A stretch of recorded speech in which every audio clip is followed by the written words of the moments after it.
பொதுவாக ஜாதகத்தில் வந்து 7ஆம் இடத்தில் குரு இருந்தால் திருமண தாமதம் பண்ணுவார், இல்லாட்டி திருமண வாழ்க்கையை கெடுப்பார் அப்படின்னு முன்னோர்கள் சொல்லுகிறார்கள்.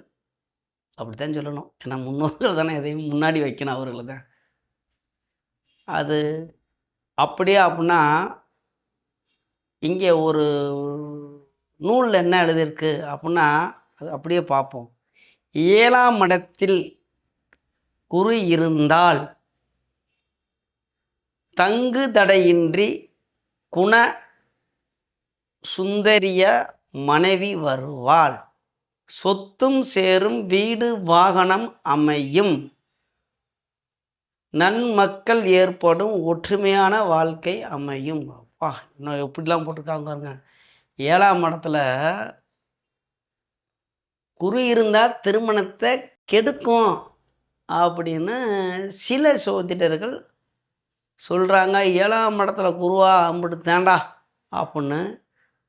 ஆனால் இங்கே என்ன எழுதியிருக்கு அப்படின்னா 7ஆம் இடத்துல இருந்தால் தங்கு தடையின்றி மனைவி வருவாள், அதுவும் சுந்தரியான தங்கு தடையின்றி மனைவி வருவாளாம், குழந்தை பிறக்குமா, தனம் கிடைக்குமா, பணம் வசதி வாய்ப்புகள் எல்லாமே கிடைக்கும் அப்படின்னு.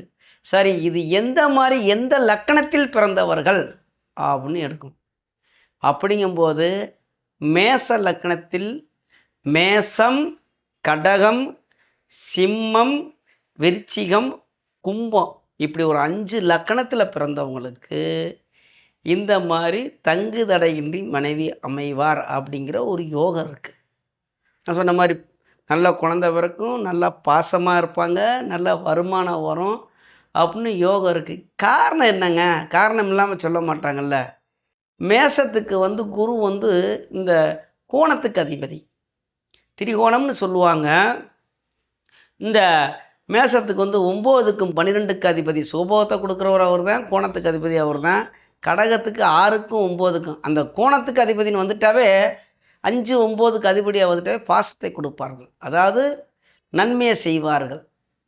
அதே மாதிரி சிம்மத்துக்கு 5க்கு 8க்கு அதிபதி, விருச்சிகத்துக்கு வந்து 2க்கு 5க்கு அதிபதி.